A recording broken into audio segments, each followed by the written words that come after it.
ಹಂಪೆ ನಗರದ ಭವ್ಯ ದೇವಾಲಯಗಳು, ಅರಮನೆಗಳು ಮತ್ತು ಕೋಟೆಗಳು ಇತಿಹಾಸದ ಹೆಮ್ಮೆಯನ್ನು ಹೊತ್ತು ತಂದುಕೊಂಡಿವೆ. ಸಮ್ರಾಟನ ಶೂರತೆ ಮತ್ತು ಪ್ರಜಾಪರಿಪಾಲನೆ ಅವರ ಅಡಿಗಲ್ಲು. ಸಾಮ್ರಾಜ್ಯದಲ್ಲಿ ಕೃಷಿ ಜೀವವಾಯು.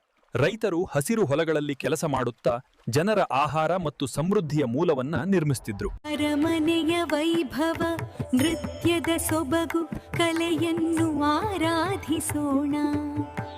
ವಿಜಯನಗರವು ವ್ಯಾಪಾರದ ಕೇಂದ್ರವಾಗಿತ್ತು.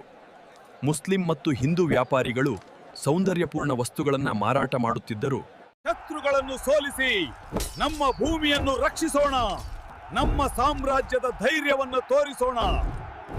ದೇವಾಲಯಗಳು ಕೇವಲ ಪೂಜೆಗೆ ಅಲ್ಲ, ಕಲೆ, ಶಿಲ್ಪ ಮತ್ತು ಸಾಮ್ರಾಜ್ಯದ ಸಂಸ್ಕೃತಿಯ ಸಂಕೇತವಾಗಿದ್ದವು.